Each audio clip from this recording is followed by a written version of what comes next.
আল্লাহ তাআলা বলে, সারা দুনিয়ার মানুষ আমার তাসবিহ পাঠ করে, আমার পবিত্রতা বর্ণনা করে, আমি তো কোনো মানুষের তাসবিহ পাঠ করি না, দুরূদ পাঠ করি না। বলে শোনো, ইন্নাল্লাহা ওয়া মালাইকাতাহু ইউসাল্লুনা আলান নবী। সবাই খেয়াল করেন, এই আয়াতটা পড়েন, ইন্নাল্লাহা ওয়া মালাইকাতাহু ইউসাল্লুনা আলান নবী ইয়া আইয়ুহাল্লাযীনা আমানু সাল্লু আলাইহি ওয়া সাল্লিমু তাসলিমা। বলেন আল্লাহু আকবার। এই আয়াতটা তো আমরা সবাই পারি, সব সময় পড়ি। অর্থ কি? ইন্নাল্লাহ, নিশ্চয় আল্লাহ তাআলা, ওয়া মালাইকাতাহু, তার ফেরেশতাকুল, ইউসাল্লুনা আলান নবী, রাসূলের নামে দরুদ পড়ে। জোরে সুবহানাল্লাহ বলেন।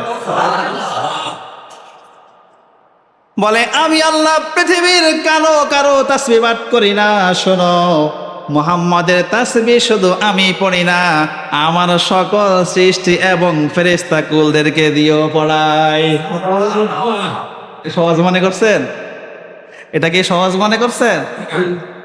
স্বয়ং আল্লাহ নিজে মুহাম্মাদের নামে দুরূদ পাঠ করে। এবার কি বলে, ইয়া আইয়ুহাল্লাযীনা আমানু, ও মুমিন বান্দারা শোনো, সল্লু, তোমরাও দুরূদ পাঠ করো। সুবহানাল্লাহ।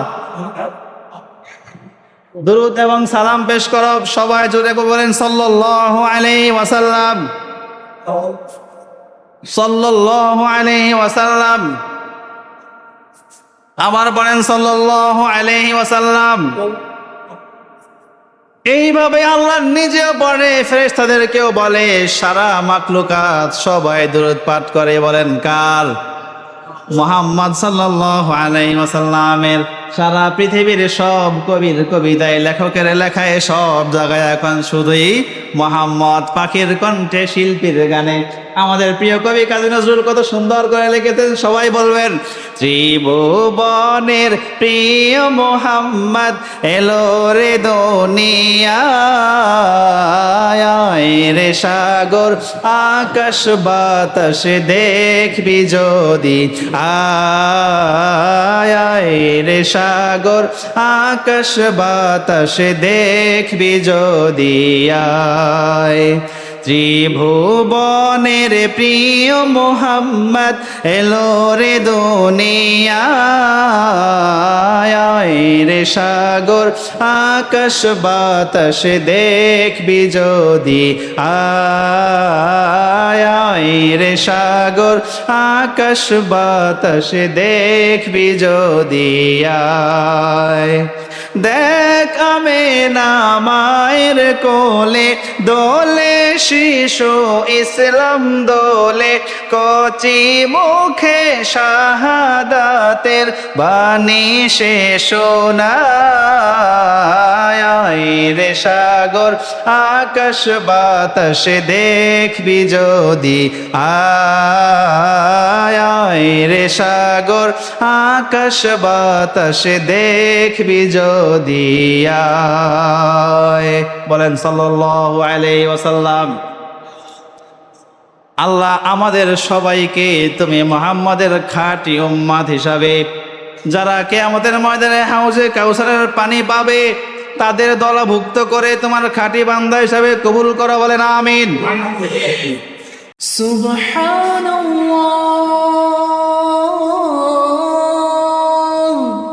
ওয়ালহামদুলিল্লাহ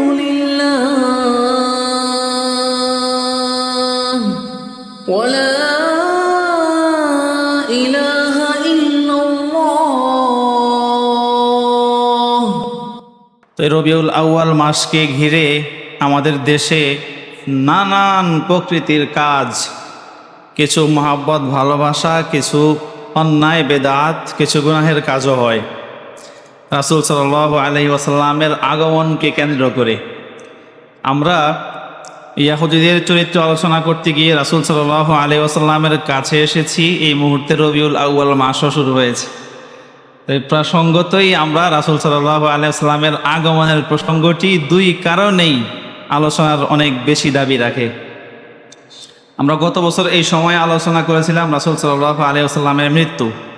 কারণ এই মাসে রাসূল সাল্লাল্লাহু আলাইহি সাল্লামের জন্মের খবরটি যত না সত্য, মৃত্যুর খবরটি তার চেয়ে বেশি সত্য। এই জন্য আমরা মৃত্যুর আলোচনা করেছিলাম। আজকে আল্লাহ রহম করলে ইনশাল্লাহ আমরা রাসূল সাল্লাল্লাহু আলাইহি ওয়াসাল্লামের আগমন সম্পর্কে, নবী রহমত সাল্লাল্লাহু আলাইহি ওয়াসাল্লামের আগমন সম্পর্কে তথা মিলাদুন নবী সম্পর্কে আলোচনা করব বলেন ইনশাআল্লাহ।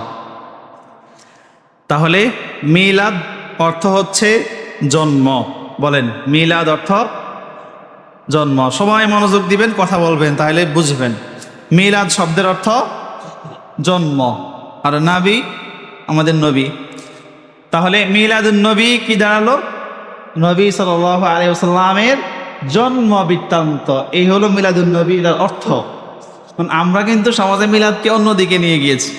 কারণ আমরা ওই যে কিছু দুরূদ শরীফ পড়ে কিছু আরবি শেটের পড়ি, তো এটাকে অনেকে বাংলা বিভিন্ন ভাষায় পড়ে, তো এটাকে আমরা মিলাদ বললে এটা বুঝি, এটা একটা সিস্টেম। বা আমরা কে রাসূল সাল্লাল্লাহু আলাইহি ওয়াসাল্লামকে ভালোবেসে হয়তো পড়ি, দুরূদ শরীফ পড়ি, কিন্তু মূল মিলাদ হলো রাসূল সাল্লাল্লাহু আলাইহি ওয়াসাল্লামের জন্ম বৃত্তান্ত আলোচনা করা। মৌলিক যেই মিলাদের দাবি আজকে আমরা সেটা পূরণ করব বলেন ইনশাআল্লাহ। আসেন আমরা শুরু করি। রাসূল সাল্লাল্লাহু আলাইহি ওয়াসাল্লামের আগমন, তিনি কেমন? এই আমাদের নবী মুহাম্মদ সাল্লাল্লাহু আলাইহি ওয়াসাল্লাম এমন একজন মানুষ, তার সম্পর্কে আজকে আমরা, তার আগমন সম্পর্কে আমরা আলোচনা করব, শুনবো, জানবো। যিনাকে আল্লাহ তাআলা সৃষ্টি করেছেন গোটা কায়নাত সৃষ্টিরও আগে, আদম আলাইহিস সালামকে সৃষ্টিরও আগে, বলেন সুবহানাল্লাহ। তো এটা কথাটা প্রসিদ্ধ আমরা শুনি, তবে এই কথাটাও হাদিসে আছে। দেখেন আল্লাহ রাসূল সাল্লাল্লাহু আলাইহি ওয়াসাল্লাম বলেন, তিরমিজি শরীফের 3609 নং হাদিস, একদিন রাসূল সাল্লাল্লাহু আলাইহি ওয়াসাল্লামের সামনে সাহাবায়ে কেরাম বসা।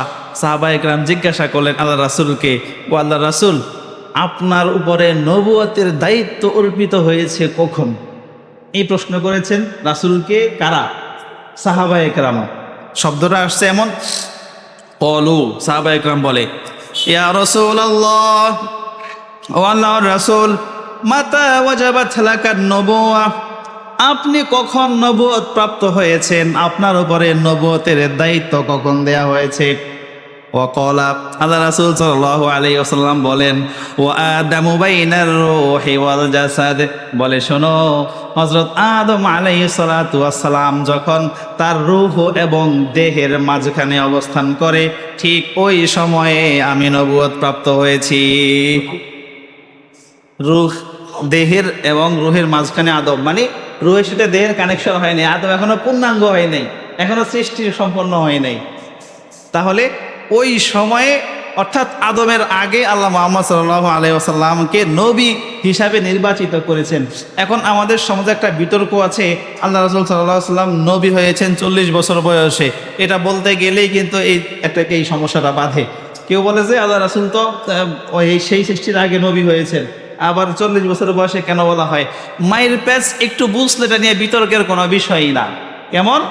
আল্লাহ রাসূল নবী নির্বাচিত হয়েছেন এই হাদিস অনুযায়ী সেই তখন আদম আলাইহিস সালামেরও আগে, কিন্তু আল্লাহ রাসূল পৃথিবীতে যেই দিন এসেছেন ওই দিন থেকেই আল্লাহ তাআলা নবী কি নবী দায়িত্ব দেন নাই, দায়িত্ব দিয়েছেন তখন 40 বছর বয়স। আপনারা কথা কি বুঝেছেন? নবী নির্বাচিত ছিলেন আদম আলাইহিস সালামেরও আগে। এই নবুয়তের দায়িত্বটা আল্লাহ তাআলা নবীকে বুঝিয়ে দিয়েছেন কত বছর বয়সে? 40 বছর বয়স। শেষ তো কথা, দুই কথাই সঠিক। দুই কথা এখন সঠিক হইল না? আল্লাহ রাসূল সাল্লাল্লাহু আলাইহি ওয়াসাল্লাম 40 বছর বয়সে নবী হয়েছেন, এটাও ঠিক। তিনি সৃষ্টির আগে নির্বাচিত হয়েছেন, এটাও ঠিক। যেমন আল্লাহ তাআলা কোরআন নাজিল করেছেন রমজান মাসে, আবার বলে শবে কদরে, ঠিক আছে না? আবার বলে সোমবারে। তেমন এই 3-4টা কথা একসাথে হইল না। আসলে বুঝলে, ব্যাখ্যা করলে সবগুলাই ঠিক। 27 রমাদান সোমবার হইতে পারে কি পারে না? পারে। তাহলে এটা সম্ভব। 1 2 নাম্বার, 27 রমাদান কি রমজানের বাহিরে না ভিতরে? ভিতরে। তো রমজানও ঠিক, 27ও ঠিক, সোমবারও ঠিক। সুবহানাল্লাহ, সহজ বিষয়। ঠিক এভাবেই আমরা বুঝতে ভুল করার কারণে বিতর্ক লাগে। তাহলে রাসূল সাল্লাল্লাহু আলাইহি ওয়াসাল্লাম আগে নবুয়ত প্রাপ্ত হয়েছেন ঠিক, দায়িত্বটা আল্লাহ তাআলা 40 বছর বয়সে দিয়েছে। দুই কথাই ঠিক, এই দুই মতের মানুষেরা আমরা ইনশাআল্লাহ আজ থেকে বিতর্ক বলেন করব, সহজ কথা। আল্লাহ আমাদেরকে বোঝার তৌফিক দিক, বলেন আমিন।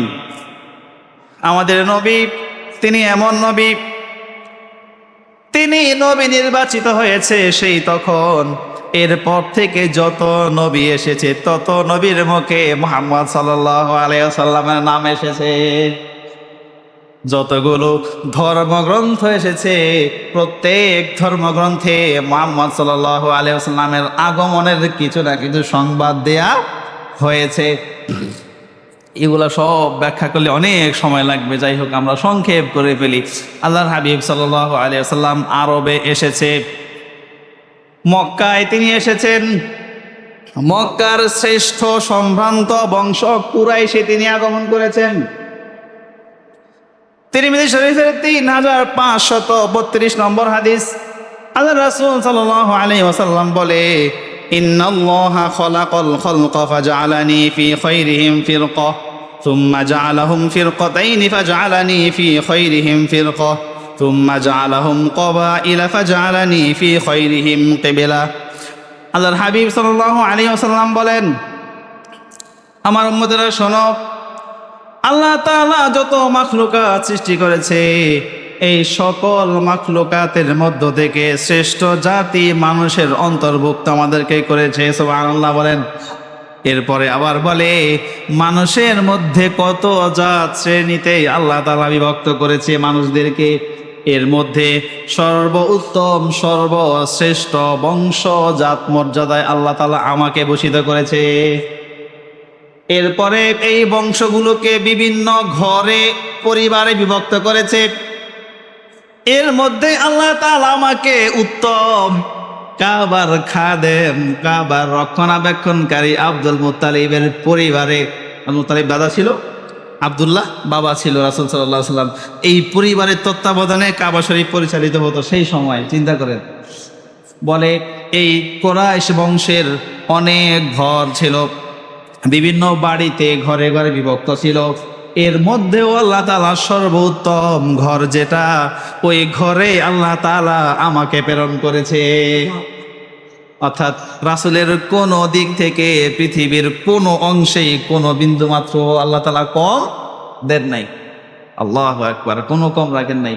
আমরা অন্য একটা সময় এটার বিস্তারিত আলোচনা করব। দেখবেন যত শ্রেণী পেশার মানুষ আপনি বলেন, রাসূল সাল্লাল্লাহু আলাইহি ওয়াসাল্লামকে সন্তান হিসাবে দেখেন, সবার থেকে শ্রেষ্ঠ। রাসূল সাল্লাল্লাহু আলাইহি ওয়াসাল্লামকে ভাই হিসাবে দেখেন, সবার থেকে শ্রেষ্ঠ। পিতা হিসাবে দেখেন, সবার থেকে শ্রেষ্ঠ। সমাজের নেতা হিসাবে দেখেন, সবার থেকে শ্রেষ্ঠ। নবী হিসাবে সাইয়্যিদুল মুরসালিন, সাইয়্যিদুল আম্বিয়া, সব নবীদের নবী, রাসূলদের রাসূল। সুবহানাল্লাহ। রাসূল সাল্লাল্লাহু আলাইহি ওয়াসাল্লামকে কিভাবে দেখবেন বলে, একজন আমি বিজ্ঞানী হিসাবে দেখতে চাই, দেখবেন তাও সবার থেকে শ্রেষ্ঠ। বলতে তো ব্যাখ্যা লাগবে, অন্য সময় বলবো।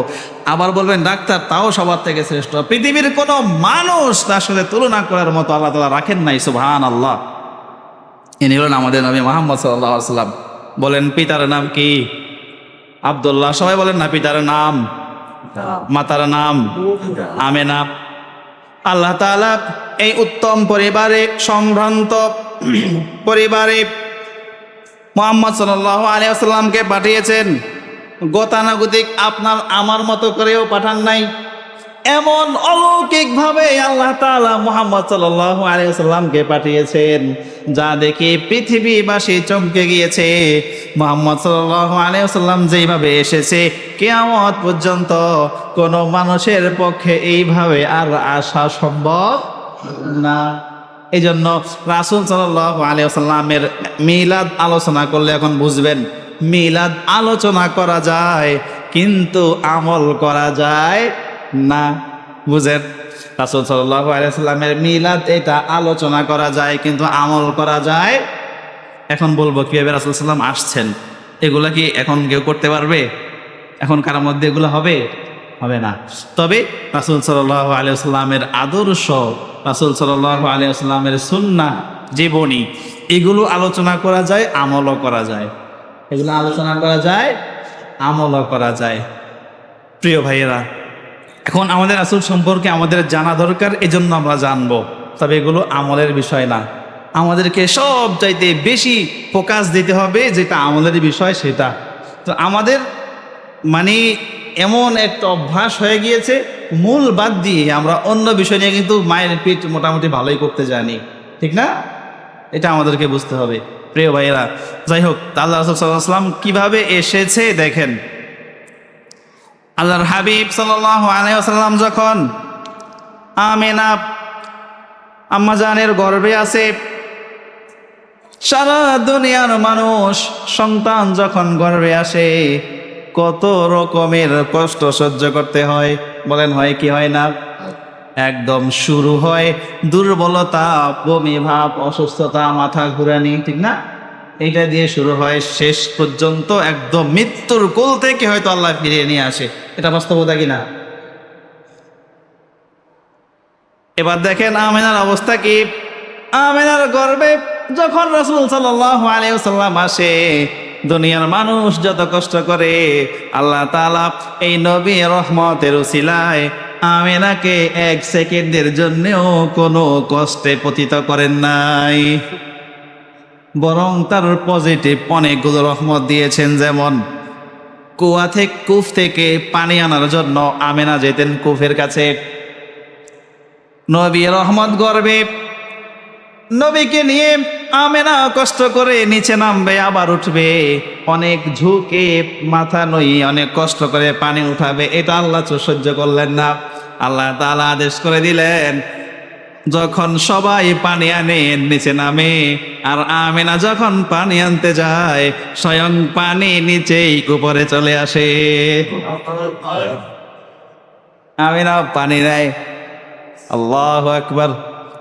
এরপরে মানুষ যখন গর্ভবতী হয় কিছুদিন পর প্রাকৃতিকভাবেই তো গর্ভ উঁচু হয়ে যায়, পেট বড় হয়ে যায়, কিন্তু আমিনা গর্ভবতী হয়েছে, মুহাম্মদ সাল্লাল্লাহু আলাইহি ওয়াসাল্লাম আমিনার গর্ভে এসেছে।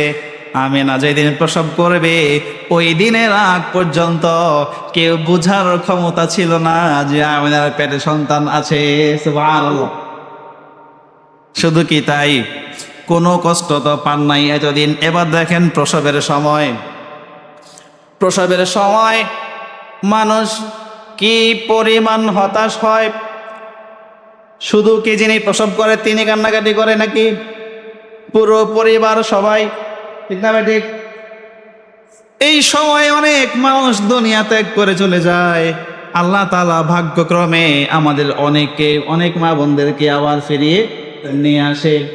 এমন হতাশার মুহূর্ত, এমন কষ্টের মুহূর্ত, যারা ওখানে ছিল তারাও আমিনার কোনো কষ্ট অনুভব করে নাই, আমিনার নিজেও কোনো কষ্ট অনুভব করে নাই। এইটুকু শেষ না, যখন মুহাম্মদ সাল্লাল্লাহু আলাইহি ওয়াসাল্লাম ভূমিষ্ঠ হয়, আমিনা বলে, গোটা দুনিয়ার সব কিছু মুক্ত করে দেয়া হলো, আমার চোখের সামনে থেকে পর্দা সরিয়ে দেয়া হলো, আমি যেন পৃথিবীর এই প্রান্ত থেকে ওই প্রান্ত পুরোটাই আমার চোখে দেখতে পেয়েছি। এরপরে বলে, মুহাম্মদ যখন ভূমিষ্ঠ হয়েছে সাথে সাথে এমন একটি আলোর ঝিলিক এসেছে, রহমত পৃথিবীতে এসেছে, আল্লাহ তাআলার নূর পৃথিবীতে এসেছে। বলে এমন একটি আলোর ঝিলিক এসেছে, এই আলোতে যেন সারা দুনিয়া আলোকিত হয়ে গিয়েছে। আমার নবী মুহাম্মদ মুস্তাফা আহমদ মুজতবা সাল্লাল্লাহু আলাইহি ওয়াসাল্লাম দুনিয়াতে এসেছেন। এই যে এসেছে, এই সংবাদ আদমের যুগ থেকে বলেছিলাম যুগে যুগে অনবরত অব্যাহত ছিল। আসমানি কিতাবে আল্লাহ তাআলা বলেছেন, দুনিয়ার কোন লেখক, দুনিয়ার সব কবি, সবাই, দুনিয়ার সব শিল্পী, পশু পাখি, সবার কণ্ঠে মুহাম্মদের নাম আন্দোলিত হওয়া শুরু করে দিল। কবির কবিতায়, লেখকের লেখায়, আর আসমানি আগের গ্রন্থগুলোতে তো আছেই। আরো রাসূল চলে এসেছে, এরপর থেকে কিয়ামত পর্যন্ত, আজ পর্যন্ত বলেন আছে না নাই? আল্লাহু আকবার।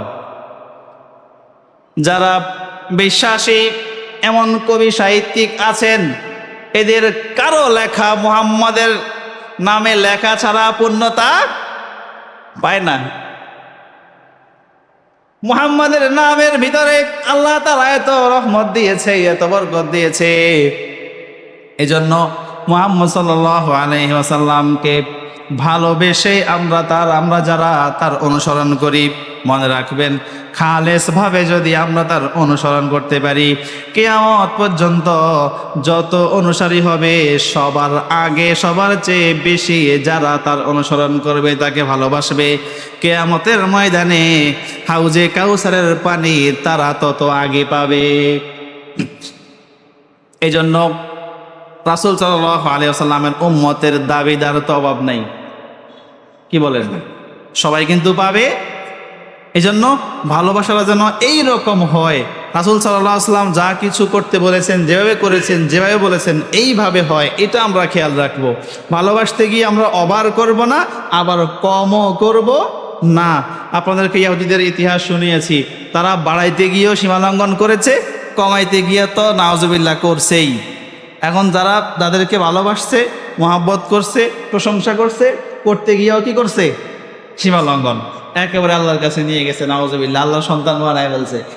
তো এই যে সীমা লঙ্ঘন, এটা করা যাবে না। আল্লাহ তাআলা তিনি রব, তিনি স্রষ্টা, পৃথিবীর সব কিছু হলো সৃষ্টি। তাহলে পৃথিবীর কোনো কিছুকে সম্মান দিতে গিয়ে রবের কাছে নেয়া সৃষ্টির পক্ষে, সৃষ্টির জন্য এটা শোভনীয় নয়। এটা আমাদেরকে মনে রাখতে হবে প্রিয় ভাইয়েরা। রাসূল সাল্লাল্লাহু আলাইহি ওয়াসাল্লামকে ভালোবাসবো আমার সন্তান থেকে বেশি, আমার পিতা মাতা থেকে বেশি, আত্মীয় স্বজন সবার থেকে বেশি, দুনিয়া থেকেও বেশি, আমার জীবন থেকেও বেশি। তবে মনে রাখতে হবে রবের থেকেও বেশি সম্ভব না। এক নম্বরে ভালোবাসবো রবকে, এবার রবের নির্দেশ মানতে গিয়ে মুহাম্মদকে, কারণ আল্লাহ তাআলা নিজেই তো বলেছেন মুহাম্মদকে তোমরা কি করো? ভালোবাসা, অনুসরণ করো। রাসূল নিজে বলেছেন কতক্ষণ তোমরা পরিপূর্ণ মুমিন হবে না যতক্ষণ না আমাকে তোমাদের জীবন থেকেও বেশি ভালোবাসতে না পারো। আর ভালোবাসবো, তবে পদ্ধতি, লিমিট আছে না নাই? আমরা ধাপে ধাপে শুনবো ইনশাল্লাহ। এবার আসেন কোন দিন আল্লাহ রাসূল এসেছেন। আমিনার গর্ভ থেকে যেই দিন এসেছেন এই দিন ছিল ফিলের, সূরাতুল ফিলের মধ্যে যে আসহাবে ফিলের ঘটনা আছে, কাবা শরীফ ভাঙতে আসছিল, আপনাদের আগে কোনো ঘটনা এইভাবে বলেছিলাম। এই ঘটনা যে ঘটেছিল, এই ঘটনার 50 দিন পরে, বলেন কয়দিন পরে? খেয়াল করতে হবে। আল্লাহ রাসূল সাল্লাল্লাহু আলাইহি ওয়াসাল্লাম যেই দিন আমিনার গর্ভ থেকে আসছেন, এই যে এতক্ষণ বললাম, এই দিনটা ছিল ফিলের ঘটনার কতদিন পরে? 50 দিন। মনে রাখবেন, এখন যেমন প্রচলিত ক্যালেন্ডার আধুনিক, প্রত্যেক মোবাইলে তারিখ চলে আসে অটো, কিন্তু ওই সময় এরকম ছিল না। তখন মানুষ দিন গণনা করতেন কিভাবে? ঘটনাকে উল্লেখ করে, এই যে ঈসা আলাইহিস সালামের জন্মের এতদিন পরে, বা অমুক নবীর মৃত্যুর এতদিন পরে, ওই যে ফেরাউন ডুবে মরেছিল তার এতদিন পরে, এখানে ঘটনা এভাবে গণনা হয়েছে যে ফিলের ঘটনা যেদিন হয়েছিল আল্লাহ তাআলা আবাবিল পাখি দিয়ে আসহাবে ফিলকে ধ্বংস করে দিয়েছেন বলে এই ঘটনার 50 দিন পরে এভাবে গণনা হতো। হাদিসে এভাবে আসছে। তাহলে এই ঘটনার 50 দিন পরে আল্লাহর হাবিব দুনিয়াতে এসেছেন, বলেন সুবহানাল্লাহ। এতটুকু আমরা পাইলাম, নির্দিষ্ট তারিখ উল্লেখ করা নাই। খেয়াল করেন, সবাই একটু মনোযোগ দেন এই জায়গাটাতে। এখন এই যে ফিলের বছর, এর 50 দিন পরে, মানে ফিলের বছরেই তিনি জন্মগ্রহণ করেছেন। দিন 50 দিন আর কি পার্থক্য? তাহলে ফিলের বছর সেটা ছিল কখন? 570 কিংবা 71 খ্রিস্টাব্দে। খেয়াল করেন, 570 কিংবা 71 খ্রিস্টাব্দে। আমরা বলেছিলাম, আপনাদের মনে থাকার কথা, যে ঈসা আলাইহিস সালামের পরে আল্লাহ তাআলা 600 বছর নবী বিরতি দিয়েছেন। মনে আছে কি আপনাদের? তাইলে আমরা এখন পাইলাম কত? 570 কিংবা 71 বছর। তার মানে আমাদের 600 বছর যে বললাম, কাছাকাছি পাইলাম কিনা? তাহলে ঈসা আলাইহিস সালাম সর্বশেষ, মুহাম্মদের আগে শেষ নবী। তাহলে ওনার থেকে এই এত বছর পরে আল্লাহ মুহাম্মদ সাল্লাল্লাহু আলাইহি ওয়াসাল্লামকে কি করেছেন? পাঠিয়েছেন। আমরা খ্রিস্টাব্দ সাল পেলাম এবং ফিলের 50 দিন পরে এটা পেলাম। এবার আসেন এটাকে কোন দিনের সাথে, কোন বারের সাথে, কোন মাসের সাথে মিলানো যায় আমরা এটা দেখি। ফিলের ঘটনা যেদিন হয়েছিল, আমরা যে 12 রবিউল আউয়াল বলে মুখস্থ কথা বলেন, এটা কি কথা? এটা বেশি আলোচনা হয়, বেশি শোনা হয়, এটা আমাদের মুখস্থ আছে। এবার বিস্তারিত খেয়াল করেন, দেখবেন বুঝবেন আসলে ঘটনা কি। ফিলের ঘটনা যে হয়েছিল সেটা হয়েছিল মুহররম মাসের 13 দিন বাকি থাকতে। বলেন মুহররম মাসের কত দিন বাকি থাকতে? খেয়াল করেন, মুহররম মাসের কত দিন? সফর মাস পুরা, সফর মাস পুরা। এরপরে কতদিন, এই কত তারিখে মোহাম্মদ সাল্লাল্লাহু আলাইহি ওয়াসাল্লাম এসেছেন এটা তো স্পষ্ট কি নাই, উল্লেখ নাই। এখন রবিউল আউয়াল মাসের 8 তারিখ যদি ধরেন, খেয়াল করেন, ওখানে 8 দিন, এখানে ধরেন 13 বলছি, 12 দিন, 20 দিন হইল কিনা? বা মাঝখানে যে মাস আছে মুহররমের পরে সফর মাস 29 ধরেন, তাহলে একদিন কমলো। টোটাল আমরা 29 দিন, আরো 20 দিন কিংবা 21 দিন, দেখবেন মিলাইলে বরাবর 50 দিনের কাছে গিয়ে দাঁড়ায়। কথা খেয়াল করেন, মুহররম মাসের 13 দিন বাকি থাকতে এই ঘটনা হয়েছিল। এখানে 13 দিন পাইলাম, পরের মাস 30 হয়, 29 হয়, 29 ধরেন, তাহলে এই 13 থেকে 1 দিয়ে দেন, তাহলে 30 আর 12 পাইলাম। আর ওই 8 তারিখে জন্মগ্রহণ করেছেন, 12 তারিখ না, কয় তারিখ বললাম? 8 তারিখ। তাহলে কয়দিন হইল? 50 দিন হইল কিনা? তাহলে এই বর্ণনা থেকে বিবেচনা করলে দেখা যায় মুহাম্মদ সাল্লাল্লাহু আলাইহি ওয়াসাল্লামের জন্ম হলো রবিউল আউয়াল মাসের কয় তারিখে? কথা বলেন না, কয় তারিখে? 8 তারিখে। মত আছে 7টা, বলেন কয়টা? রবিউল আউয়াল মাসের 2 তারিখ, বলেন কয় তারিখ? 8 তারিখ, 10 তারিখ, 12 তারিখ, 17 তারিখ, 22 তারিখ, 17 রমাদান। বলেন 17 কয়টা হইল? 7টা। কয়টা হইল? মত পাওয়া গেল কয়টা? 7টা। 7টা মত থেকে ইবনে কাসির রহমতুল্লাহ আলাই অনেক বড় মুহাদ্দিস, বলেন অনেক বড়, এবং মুফাসসির, তাফসির ইবনে কাসির, এই তাফসিরের নাম আপনারা এটা শুনছেন না সবাই? সব মুফাসসির এই তাফসিরের নাম বলে, সারা পৃথিবী বিখ্যাত তাফসির, তাফসির ইবনে, এই লেখক যিনি, মনোযোগ দেন, দেখেন কত বড় মাপের একজন মানুষ। তিনি ব্যাখ্যা করে সবগুলাকে রহিত করে দিয়েছেন। এই 7টা মতের বেশিরভাগগুলাই জাল এবং ভুল। 3টা মতকে তিনি প্রাধান্য দিয়েছেন। বলেন কয়টা মত? কয়টা? 8, 10, 12, অথবা কেউ বলেছে 2, 8, 12। তাহলে আমরা 2 বাদ দিয়ে দিলাম, 2কে ব্যাখ্যা করে পরে আবার ভুল প্রমাণিত করেছেন। এখন বাকি আছে 8 এবং 12, 8 এবং 12। এই 2টাকেই সব চাইতে বেশি প্রাধান্য দেওয়া হয়। এর মধ্যে এই 2টা তারিখের মধ্যে 12 রবিউল আউয়াল বিশুদ্ধ কম, প্রসিদ্ধ বেশি। কথাটা বলেন সবাই, বিশুদ্ধ কম, প্রসিদ্ধ, বলেন বিশুদ্ধ, বলেন না বিশুদ্ধ, বিশুদ্ধ কম, বিশুদ্ধ, প্রসিদ্ধ, প্রসিদ্ধ, এটা প্রসিদ্ধ হয়ে গেছে।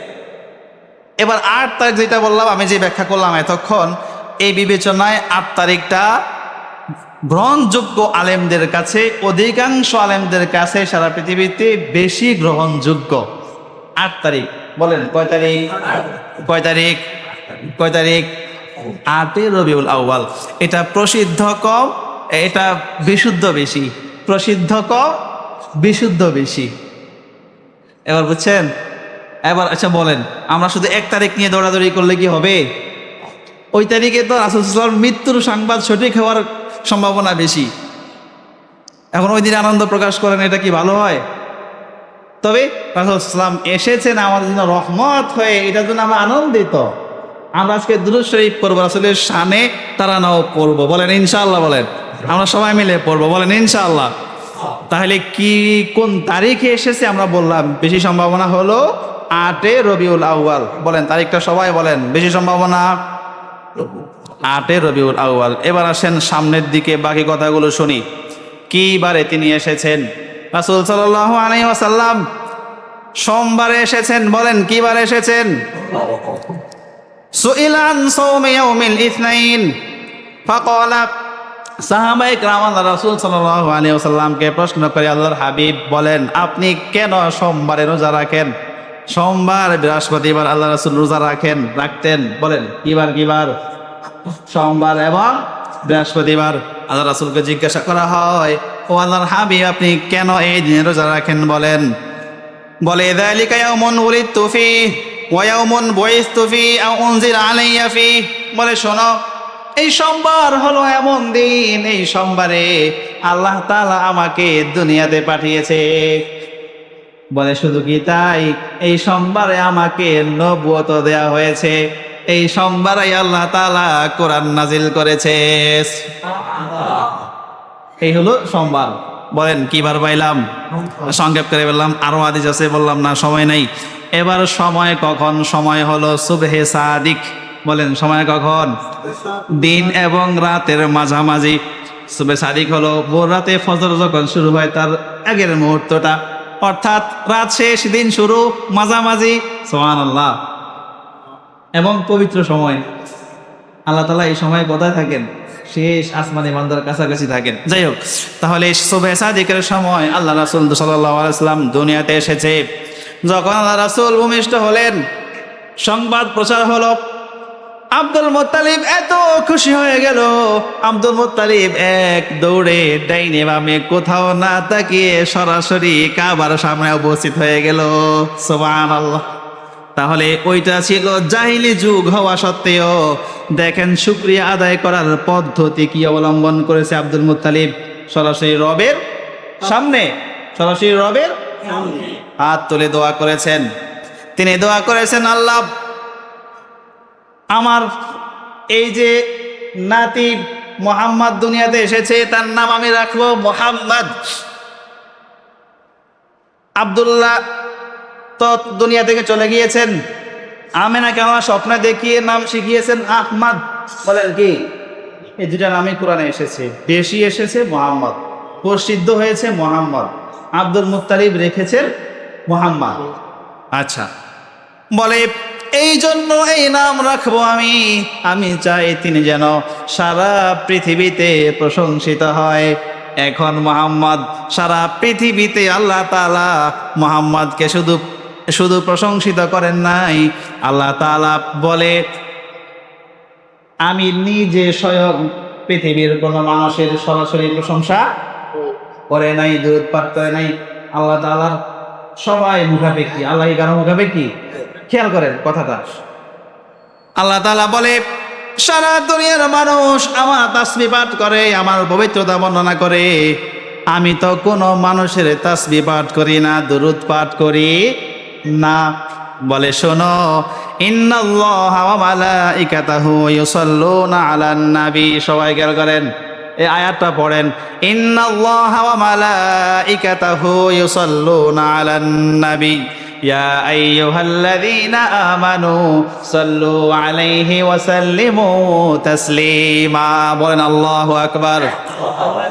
এই আয়াতটা তো আমরা সবাই পারি, সব সময় পড়ি। অর্থ কি?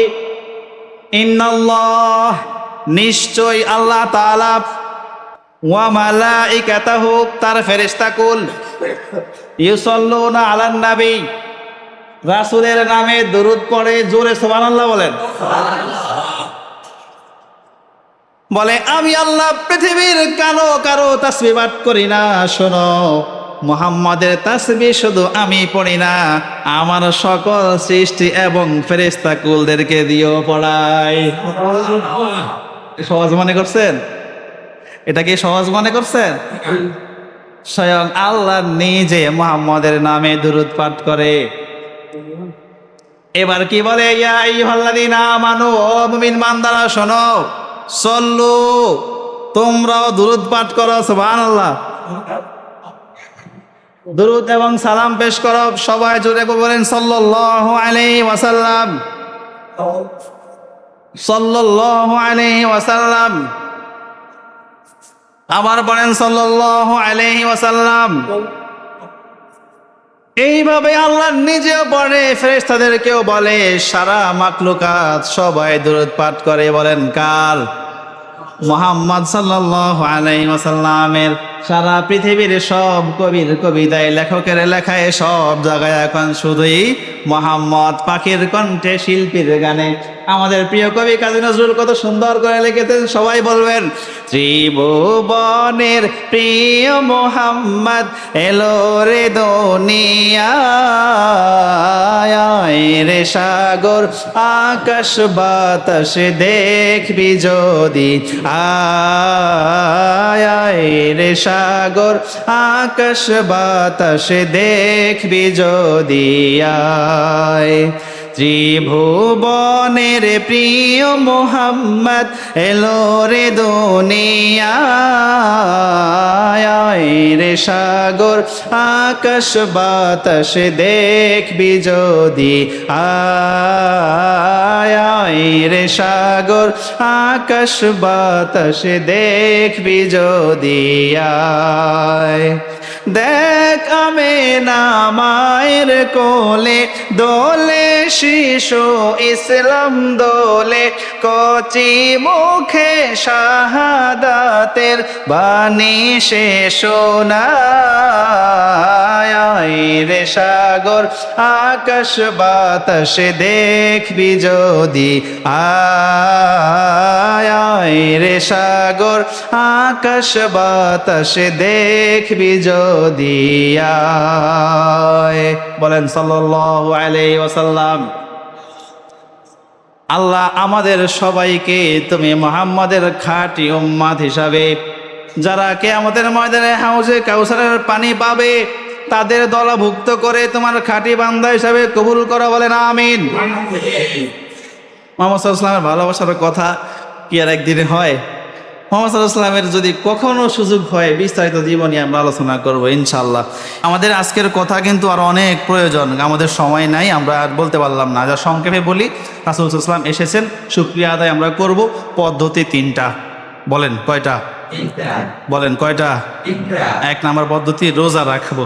এক নম্বর পদ্ধতি, রাসূল এসেছেন সোমবারে, নিজে রোজা রাখতেন সোমবারে, কত উত্তম সুন্নাত এটা সোমবার।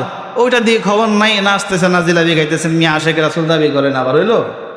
তাইলে আমাদের এক নাম্বার কাজ হবে কি করা? সোমবারে রোজা রাখা। এক নম্বর কাজ কি? দুই নম্বর কাজ দরুদ পাঠ করা। বলেন দুই নম্বর কাজ।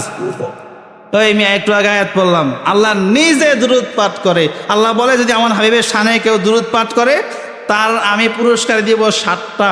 বলেন কয়টা?